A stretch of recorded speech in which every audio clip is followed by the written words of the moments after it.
Bienvenidos al módulo final de la asignatura de Bibliología. Indudablemente tenemos también que estudiar la historia de la Biblia en español. ¿Cómo ha sido que nos ha llegado a nosotros una Biblia traducida? ¿Quién la tradujo? ¿De dónde tomó sus fuentes? Así que te invito a adentrarnos juntos en un apasionante viaje en la historia y haremos un recorrido desde el siglo I hasta el siglo XXI con una breve introducción a esta historia de la Biblia en español. Y estos son los contenidos. En primer lugar hablaremos acerca de cuando el Evangelio alcanza España. Después hablaremos de las Biblias pre-alfonsina y alfonsina. A continuación estudiaremos también un poquito acerca de la Biblia de Alba. Indudablemente tenemos que hablar también de la imprenta de Gutenberg como instrumento que el Señor usó para distribuir la Escritura de manera impresa. A continuación hablaremos de una Biblia que fue un paradigma también en el mundo bíblico y es la Biblia políglota complutense. También tenemos que hablar de la Reforma y la Biblia, cómo influyó la Reforma protestante en Europa y en España en la traducción de la Biblia. Un Nuevo Testamento de Francisco de Encinas que también es un paradigma para el resto de traducciones que tenemos hoy día. Hablaremos también un poquito de la Biblia de Ferrara y, como no, hablaremos de la Biblia del Oso, de la Biblia del Cántaro, de la Biblia en la Segunda Reforma en España y finalmente nos adentraremos en nuestra época contemporánea para ver las diferentes Biblias que se han impreso. Decía el famoso predicador Dwight L. Moody que el vigor de nuestra vida espiritual va a guardar proporción exacta con el lugar que ocupe la Biblia en nuestra vida y en nuestros pensamientos. Dice él, afirmo esto solemnemente por mi experiencia de 54 años. Grande ha sido la bendición que he recibido del estudio consecutivo, diligente y diario. La Biblia es el mensaje de Dios que interviene en la historia del hombre y convierte la historia del hombre en la historia de la salvación. Ese Dios trascendente que viene al mundo, que dialoga con el hombre, que se hace hombre. Y la historia de la Biblia es tan bella que si nunca hubiese existido, creo que no hubiéramos llegado nunca a inventarla. La historia de la Biblia pasa de los monasterios a las estanterías de la gente burguesa y de ahí pasa a la mano de los hombres y mujeres en el mercado, en las casas, en las plazas, de gente sencilla que toman la escritura traducida al lenguaje vulgar y de ahí se convierte en la Biblia del pueblo.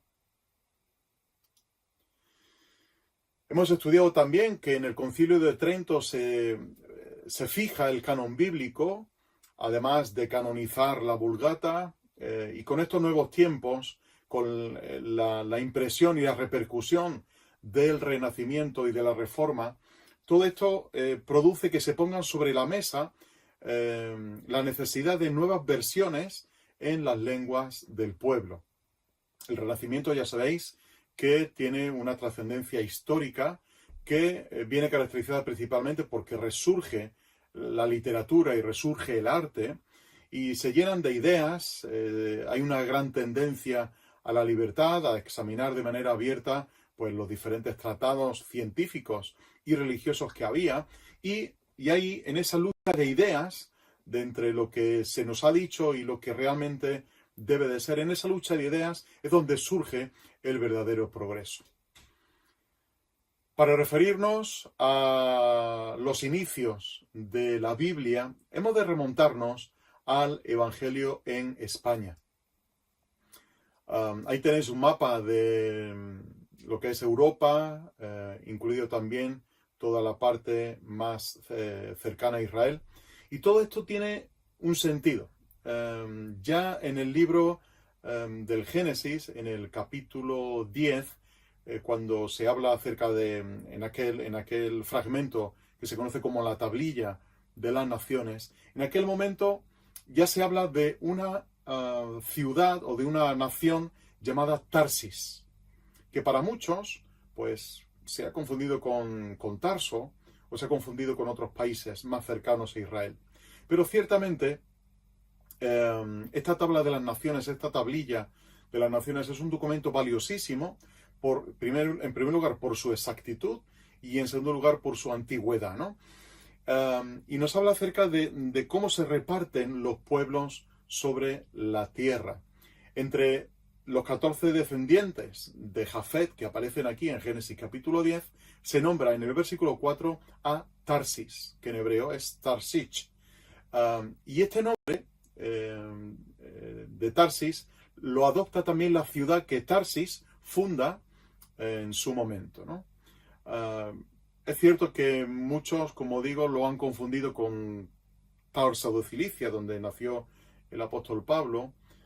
Otros lo localizan más certeramente en Tarsis, en España. Justo ahí donde tenéis el puntito rojo, es la zona conocida actualmente como Sevilla, pero que formó parte en la antigüedad con el nombre de los tartesos. Por lo tanto, hay muchas evidencias históricas de que el nombre de Tarsis tiene que ver con los tartesos aquí en España. También vemos nosotros que Tarsis aparece en el libro de Isaías capítulo 66 y versículo 19, cuando se habla de que cuando lleguen los tiempos del Mesías, una de las primeras naciones que escuchará acerca del nombre de Dios será Tarsis. Así que, como españoles, estamos contentos de poder saber que esto va a ser también una bonita realidad. Luego también en el Salmo 71 se menciona un poquito más. Y ya el propio Jerónimo, el traductor de la Vulgata, tenía muchas dudas sobre dónde estaba Tarsis. Y en su traducción latina de la Biblia, en la Vulgata latina, él traduce en muchas ocasiones Tarsis como el mar Mediterráneo o como mar, etc., ¿no? Entonces él confunde ahí ese término y hoy día tenemos más certeza de que se refiera a Tarsis, a los tartesos aquí en la península ibérica. Luego también hay otra ocasión en que en la Biblia aparece en el libro de Abdías, en el versículo 20, aparece la palabra Sefarad. Y Sefarad tiene que ver también con Andalucía, precisamente, con España. Y allí en Abdías, versículo 20, dice lo siguiente del profeta: y los cautivos de Jerusalén que están en Sefarad ocuparán las ciudades del mediodía, todo lo que era la zona de Idumea. ¿A qué región se refiere Sefarad? Bueno, pues en primer lugar hay un discípulo del famoso rabino Gilel que dice que cuando él traduce en su versión de la Biblia, dice que, o traduce la palabra Sefarad por Hispania o Hispania, que es nuestra España, ¿no? También la versión antigua de la Pesita, una versión traducida del arameo, también lo vierte este término de Sefarad por España. Así que, aparte de estos dos rabinos, hay otros muchos más que identifican a Sefarad con España. Y así lo hace el profeta Abdías. De ahí que el nombre de los sefardíes o sefarditas tenga que ver con este nombre, ¿no? Todos los judíos que vinieron y habitaron la zona sur de España son conocidos como los sefardíes o sefarditas, que fueron los que habitaron en Sefarad. También tenemos que pensar que el último mandato que el Señor le da a sus discípulos es hacer discípulos a todas las naciones. Y él dice luego en Hechos capítulo 1 versículo 8: me seréis testigos en Jerusalén, en Judea, en Samaria y hasta lo último de la tierra. ¿Y qué tiene que ver esto con la traducción de la Biblia? Bueno, pues tiene que ver algo importante. Para un judío como era el apóstol Pablo, un conocedor de la geografía como era también el apóstol Pablo, hablar de hasta el extremo de la tierra era hablar de finis terrae. Recordemos que España en ese momento era una colonia romana, estaba bajo el poder del Imperio Romano. Y hablar del final de la tierra, del fin del mundo, era precisamente hablar de finis terrae, de una región, de una zona concreta que hay en el sur de España conocida con ese nombre de Finisterre, que toma su nombre del latín finis terrae. Así que el origen de estas palabras de ser testigos hasta lo último de la tierra también pueden referirse obviamente a lo máximo que había habitado hasta ese momento, que era la zona de España.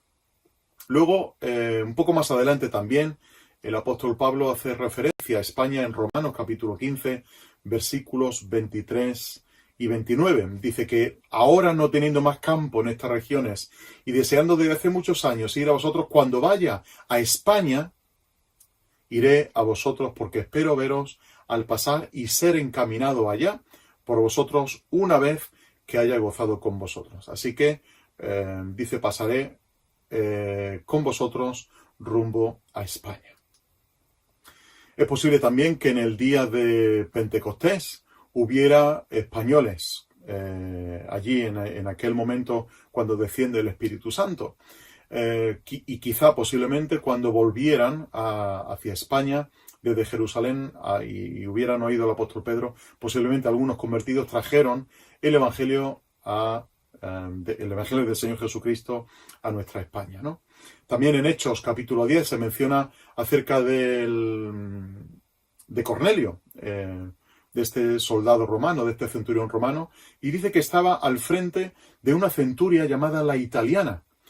Ya sabemos que las centurias llevaban el nombre de la región o de la ciudad donde se formaban, y la zona nuestra de aquí de Andalucía, la zona más occidental que pertenece a Sevilla, era conocida antiguamente como la Itálica.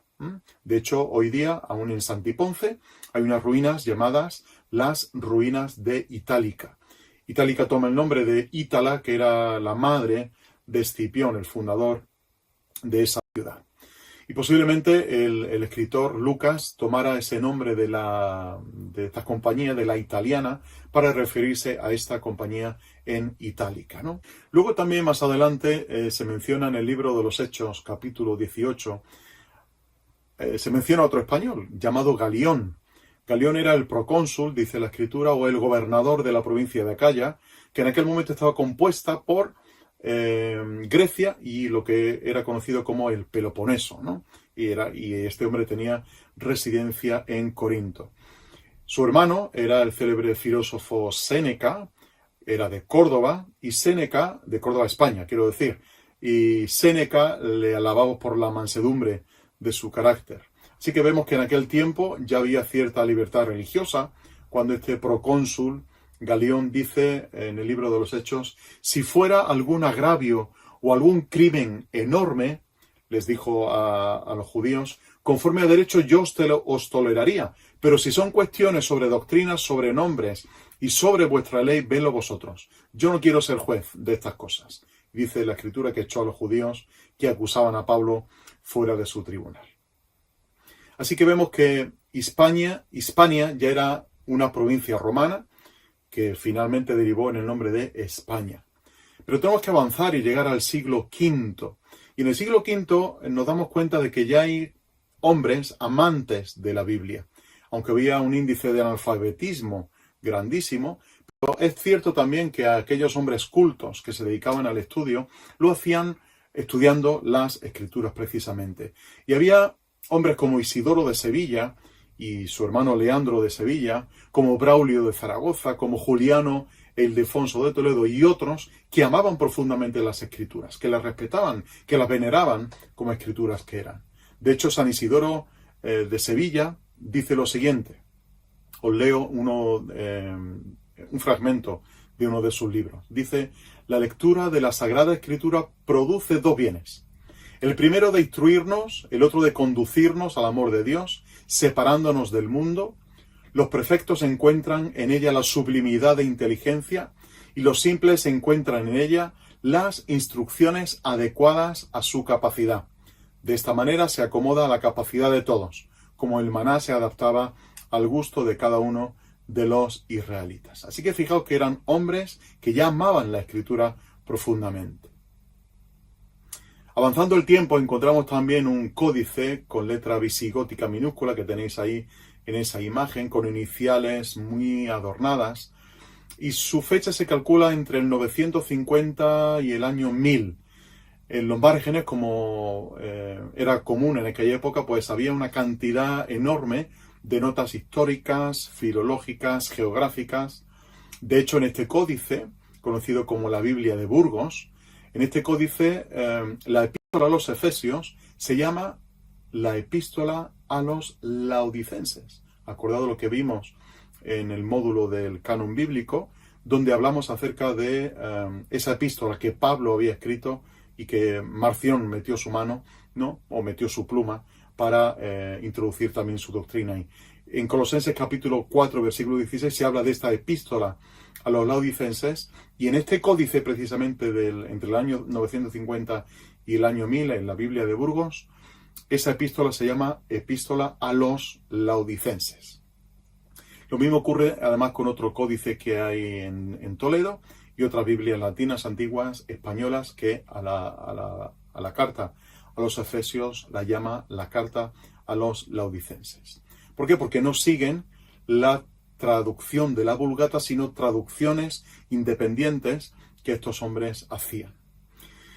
Así que la historia de los 3 o 4 primeros siglos de nuestra era, pues nos hacen ver que había cierto o mucho interés en la Biblia, que la Biblia era un libro conocido, que la Biblia era un libro respetado, y bueno, luego vinieron después las persecuciones y vinieron una serie de concilios que prohibieron que el vulgo, que la gente sencilla, leyera las Escrituras. Tenemos que avanzar en el tiempo y ver ahora 2 Biblias que fueron, como decía al principio, el paradigma del resto de Biblias. Son 2 Biblias que marcaron una tendencia especial en la producción de Biblias. Se trata de la Biblia prealfonsina y de la Biblia alfonsina. Durante el siglo XIII aproximadamente se había llevado a cabo una traducción que era la conocida como la Biblia prealfonsina, de la que se conservan algunos fragmentos aún todavía en la biblioteca del Monasterio del Escorial en Madrid.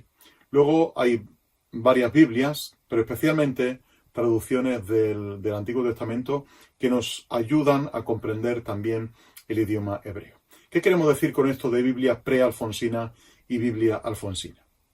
Se conoce como Biblia alfonsina una Biblia romanceada, traducida al español de aquella época, una traducción de la Biblia al castellano que se hizo aproximadamente en el año 1280-1283, y es la Biblia más antigua que hay en español. Esta Biblia fue la primera completa de la que se dispuso en un idioma europeo que no fuera el latín. Pero parece, por lo que nos dicen los eruditos, que se trata más bien de una paráfrasis de la Biblia Vulgata. Sin embargo, aún así, aunque fuera una paráfrasis de la Biblia Vulgata, pues tiene el valor de ser la primera Biblia traducida del latín. Se llama alfonsina porque fue patrocinada por el rey Alfonso X, el Sabio, y la llevó a cabo la famosa escuela de traductores de Toledo que él mismo fundó en la ciudad de Toledo, ¿no? Y tomó como punto el texto latino de la Vulgata de Jerónimo, como era costumbre antiguamente, y este libro, su pretensión simplemente era que formara parte de todos los volúmenes que estaban redactando acerca del libro que ellos iban a llamar General Historia, ¿no? La historia general, que pretendía ser una historia ampliada, una historia profunda de todo el mundo, ¿no? Lo que sería una historia universal. Como veis, en estos dibujos que os estoy mostrando en pantalla, la parte de la izquierda es la Biblia prealfonsina, como veis dispuesta en 2 columnas, no tiene división ni de capítulos ni de versículos. Y en la parte de la derecha tenéis la Biblia alfonsina. Obviamente es un facsímil de aquella Biblia, como veis también dispuesta en 2 columnas, muy bien organizadas, obviamente escritas a mano, y ambas llevan dibujos alusivos al texto que se está leyendo. Es muy común en esta época introducir imágenes para la comprensión del texto bíblico. Como veis, además están adornadas con letras capitulares donde nos indica que empieza un capítulo. Aquí tenéis un ejemplo también de la Biblia alfonsina. Como veis, las mayúsculas pues se dibujaban a mano y el texto se copiaba también a mano. Y veis todas las florituras que se le pone alrededor para adornar. Veis que también está dispuesta en dos colores, en burdeos y en negro, en dos columnas. Y de nuevo es una Biblia que, como digo, es un paradigma para el resto de Biblias que se produjeron más adelante. Una Biblia poco conocida es la Biblia de Alba, que se produjo entre el año 1422 y 1433. Aquí tenéis una imagen de esa Biblia de Alba, lleva su nombre porque fue encargada por el duque de Alba. Ahora veremos quién fue quien la tradujo. Y esta Biblia pertenece, como digo, a la casa de los duques de Alba, aunque debería llamarse con más propiedad la Biblia de Arragel. Arragel fue un judío famoso, un rabí famoso del siglo XV, que era un rabino de la comunidad judía de la ciudad de Maqueda, en la provincia de Toledo, aquí en España, y se la encargó Luis González de Guzmán. Y es una traducción que él hace, este rabino, que él hace a la lengua romance o al castellano de la Biblia hebrea. Y de la misma manera introduce también comentarios en romance. Es un texto castellano en estilo gótico español y como veis es una Biblia también preciosísima. Está compuesta de 513 folios y 334 miniaturas dibujadas a mano. Está considerada como una obra maestra del arte y de la literatura. Como veis en esta imagen, tenemos en el momento en el que Dios, en el libro del Éxodo, le dice a Moisés cuáles eran los elementos del tabernáculo, y este señor, este Arragel, rabino, pues decidió incluir también esta obra de arte como era el candelabro, ¿no? Fijaos que el texto bíblico está insertado en el centro de la página y alrededor lo que hay son notas explicativas, filológicas, históricas y aclaratorias sobre el propio texto bíblico. Así que las Biblias con notas no es algo que los protestantes hemos inventado en el siglo XX o en el siglo XXI, sino que fijaos ya desde el año 1422 ya se incluían estas notas. En el dibujo de la derecha es una ampliación del que tenéis a la izquierda y fijaos la belleza del arte que se incluía ya en las escrituras. Esto no es sino una muestra de que la gente amaba las escrituras y quería que la gente que tenía acceso a la propia Biblia pues pudieran también disfrutarla y pudieran tener entre sus manos una obra de arte y una obra de la literatura. Aquí tenéis dos ejemplos de dibujos, ¿no? de arte que hay dentro de esta Biblia. Uno es el caso de José cuando está interpretando los sueños. El otro es cuando Moisés lleva al pueblo de Israel a cruzar el Mar Rojo. Y finalmente aquí tenéis otra imagen más. Como veis también es una Biblia dispuesta en dos columnas. En este caso es el pasaje acerca de Gedeón cuando selecciona los 300. Veis que inserta el dibujo dentro del propio texto bíblico y hace que la belleza de la escritura se vea realzada con estas obras de arte. Indudablemente tenemos que referirnos a Johann Gutenberg como el precursor de la imprenta, el inventor de la imprenta. Ya sabéis todos que el primer libro que se imprimió fue la Biblia. Os quiero dejar un vídeo para acabar esta primera parte, donde se nos muestra cómo Gutenberg imprimía sus libros. El primer libro, la escritura, cómo se imprimió, además con una técnica muy perfeccionada de hacerla en 42 líneas por página, por folio, y que resultara, al fin y al cabo, no resultara transparente de un lado y por el otro y fuera fácil su lectura. Vamos a ver el vídeo donde nos explican un poquito más acerca de este procedimiento que siguió Gutenberg con su imprenta. He just took a bowl, put a handle on it, stuffed it with horsehair and covered it with, guess what, Gänsefleisch, goose skin. So he finally made use of his thing. I don't know why he used goose skin, but it must have worked really well because Bibles that are still in existence are just beautiful. So this is the way he would roll the ink onto the ink ball, by turning and rocking and rolling it onto the ink ball. So hence we know that Gutenberg was the first rock and roller. Now he used 2 ink balls because that would speed up the process of inking. So he has to rub the ink balls together so that they're both exactly the same. We've got to get the ink perfectly smooth over the whole surface of the ink ball, the same thickness, and evenly distributed. And so rolling up the balls did take a little practice and a little skill, and also a little time to get it just right.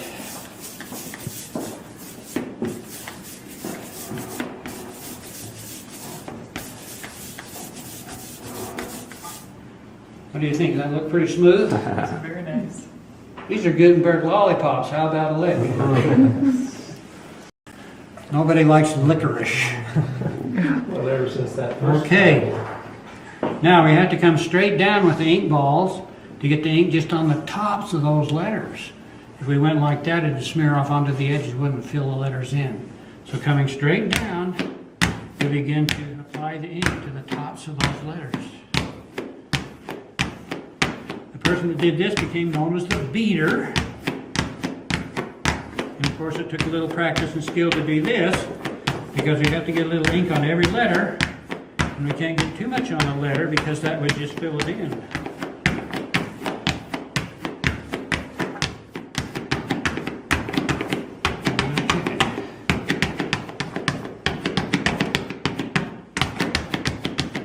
Get a good impression from you guys and gals.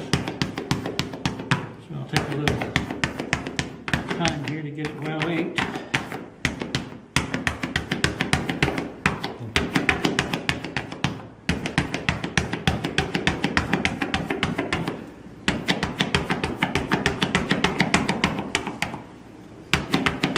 How many did you print in the first? Did you mention that?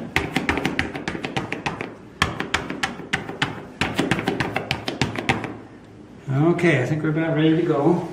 You printed. What's the next? How many? 120. Don't interrupt me, please. Okay, now I forgot where I was at. You were asking us the next I'm step. inking the type. Okay. What's the next thing he has to have to print on? Paper. Well, something to print on. He printed about 180 copies of that first Bible, 40 of them on animal skin, and the rest of them he was able to print on paper. Paper had just been invented in China and had come to Europe through Italy. Now the paper was being made for the scribes, and so it was hard and slick, didn't work very well with Gutenberg's oil-based ink. So he had to soften the paper by dampening it. Now I knew that if he just laid a sheet on like this and rolled it under there, he couldn't make, and roll it into,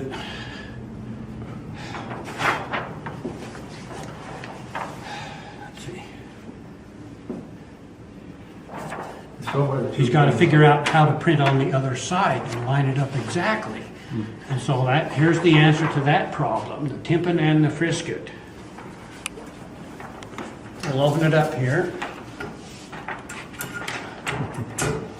This is called the tympan. It's just leather over a frame that provides a place for us to put our paper on. These little points called duckbills position it up and down. And then the mark left and right here. Now watch this. These pins poke through the paper. And when he prints on the other side, he puts the paper back on through those same holes. And that gives him perfect alignment between the front and the back. It's still basically the same system that's used on printing presses even today, pin register. Now the frisket comes down to hold the paper against the tympan. It's cut out there where we're going to print. It also allows us to lift that paper back up off that sticky type without smearing it or tearing it because it's damp. So we're ready to fold the bed of the press under the platen. The next thing that happens is you pull the handle, which turns the screw and lowers the platen and presses the paper against the inky type. The person that did this was called a very exotic name, the puller. So we're going to have some of you guys and gals be pullers. We're going to make 2 impressions. So let's have, why don't you come and do our first impression. 2 hands up there and pull it towards you as Hard as you can. Try to make a good impression. Don't break it. When President Monson was here, he pulled that thing, and I said, "Don't break it." About brought the house down. He really pulled it though. He moved the press a little bit. Okay, now notice the size of the platen is really quite small. Because the bigger the platen is, the more power it takes to get sufficient impression. So we just printed the 1 page, so we've got to roll it out and get the other page. Now we'd like to have some of the gals do it. How about Go for it, Serena. I'll film for I'm you. gonna take a picture. We're gonna pause while we do it. Pull it as hard as you can. okay? Hard. Come on, Don't you gotta make a put good hold. impression. That's what Gutenberg did. Oh, that sounds pretty good. It's hard. Did it? Yeah, how'd you like to do that all day long? You'd have some arm muscles. All right, now we're going to roll it out. Now listen quietly, and you can hear the frisket lift that paper This is called off that the sticky type. press kiss.